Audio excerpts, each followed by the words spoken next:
예, 그러면은 재배 환경에 대해서 말씀드리도록 하겠습니다. 재배 환경 찾기가 재배를 어떤 장소에 심으면은 이게 삶이 잘 큰다. 이것만 알면은 솔직히 해서 산양삼 재배 과정은 다 배운 겁니다.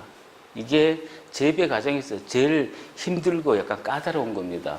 이거는 산의 방향이 이게 남향이 될 수 있고 북향이 될 수도 있고 서향이 될 수 있지 않습니까? 그죠? 그리고 토질이 또 어떤 그 토질, 그러면은 또 해발구는 어떻고, 그럼 습은 어떻고, 이게 정말 중요하기 때문에 이런 환경, 내가 씨를 갖다가 직파할 수 있는 장소만 찾아내면은 얘는 정말로 만약에 요것만 해서 찾아내면은 그 사람은 정말로 자기가 이제 직접 가서 응용하면 됩니다. 그리고 우리가 만약에 이게 산양삼이 100년 정도 살려고 하면 해발 한 650 정도 돼야 되고 햇빛이 아침에 1시간 내지는 한 2시간 정도 비쳐야 되고 크는 게 1년에 크는 게 한 0.1g 크면 얘는 분명히 100년 삽니다. 얘들은 살면서 점점 더 강한 물질로 변해가거든요. 근데 우리가 이제 그렇지는 않지 않습니까? 그죠? 그러다 보니까 그래도 제가 봤을 때는 사는 게 20년, 30년 정도 살리는 거는 아주 악조건 아니면 가능하다고 봅니다. 인삼도 보니까 그렇더라고요. 인삼은 재배 환경이 차지하는 게 50%, 종자가 30%, 그리고 재배 이제 기술이 20%밖에 안 됩니다. 이제 근데 한 게 저희들 봤을 때는 재배 환경은 한 제가 봤을 때 80% 넘을 것 같아요. 환경이 정말 중요한 것 같습니다. 예. 그래갖고 지금 일반적으로 봤을 때 일단 간벌 작업인데요. 간벌 작업을 이런 식으로 막 하지 않습니까? 그죠? 그래 하는데 보면은, 이게 방향에 따라서 전부 다 다르게 해야 됩니다. 방향이 햇빛이 많이 들고 건조하다.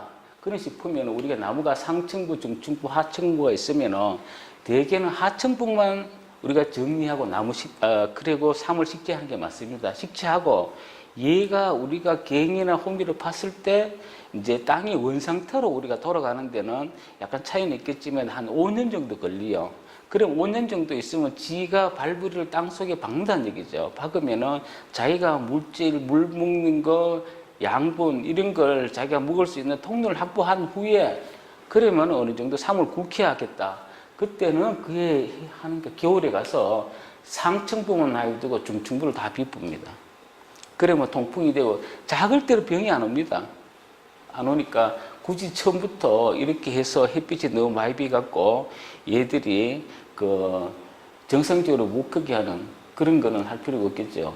그래갖고 이제 만약에 내게 방향이 너무 좋다, 햇빛이 너무 안 비쳐, 그러면 처음부터 우리가 상층부 놔두고 중층부, 하층부 비는 거 맞죠. 근데 만약에 우리가 햇빛이 많이 드는데 처음부터 중층부, 하층부를 다 없애고 비잖아요. 그러면은 그 작은 햇빛이 다 되어오면 고온장애가 옵니다. 항상 보면 지금이라도 보면은 나무 밑에 있는 애들 죽지를 않아요, 전혀. 그래갖고 얘들이 어느 정도 발부리가 땅에 박았을 때 하는 게 맞는 것입니다. 예, 요거는 이제 뭔가 하면 우리가 다 죽을 수는 없는 겁니다. 우리가 세상 사는데도 땅이 하는 게 이제 너무 좋아요. 너무 좋은 데는 또 뭐가 문제가 나오겠습니까?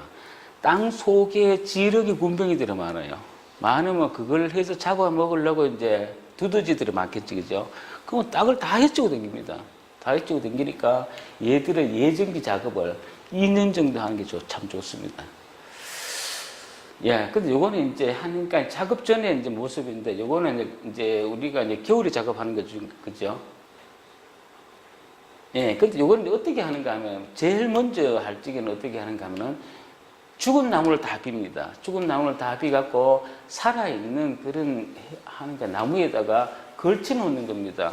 그리고 방향에 따라 갖고 얘는 하층부만 빌지 중층부만 빌지 결정을 한 후에 일단은 무조건 놓고 죽은 나무를 다 비야겠죠. 비워 놓고 이런 식으로 해서 걸쳐 놓습니다. 이렇게. 예. 그 다음에 요걸 갖다 하니까 낙엽을 끌어가고 밑으로 이렇게 갖고 놓는 거죠. 놓으면은 여기가 나중에 사람이 다닐 수 있는 통로가 되고 또 지렁이, 군뱅이들이 이쪽이 다 있습니다. 그러면은 두더지, 들쥐들은 이 근방에 다 있게 되게만 그죠. 그렇기 때문에 우리가 이쪽에 식재된 부분에 피해를 많이 줄일 수가 있습니다. 예, 요게 이제 어떤 식으로 해서 재배되는가 하면 요거는 그리고 아까 제가 말씀드린 거 뭐래요? 일단 산뿌리가 하니까 살아있을 때, 그때 우리가 어느 정도 키운 다음에 중충부, 하충부를 하는 거 비는 겁니다. 그러니까 산이 날씬하게 이쁘게 크는 거래요. 그리고 올라가는 내두가 작게 만들어지는 거죠. 왜 작게 만들어지는가 하면은 햇빛을 우리가 많이 보고 또 유기물이 많아야 이 강압성을 많이 하고 많이 먹어야만 얘가 삶이 비대해질 거 아닙니까? 이제 비대해지면 좋은 게 아니거든요. 내가 판매할 때 어느 정도의 하니까 크기만 만들어주면 되는데 일단은 살리고 봐야 되거든요. 예. 이거는 처음부터 우리가 유기물도 많고 햇빛을 많이 들었어요. 햇빛이 많이 든다 해서 다 나쁜 건 아닌데 햇빛이 많이 들면 그 정도 습하고 이렇게 받아줬을 때 얘가 정상적으로 큽니까? 얘도 지금 그 정도 정상적인 그런 환경에서 컸는 겁니다. 그랬을 때 얘는 이제 아까 전에 그 본 거하고 큰 차이가 있다면 얘가 수명이 짧습니다. 그러니까 얘는 지금 여기서 1, 2년 안에 어떻게 해서 팔아야지.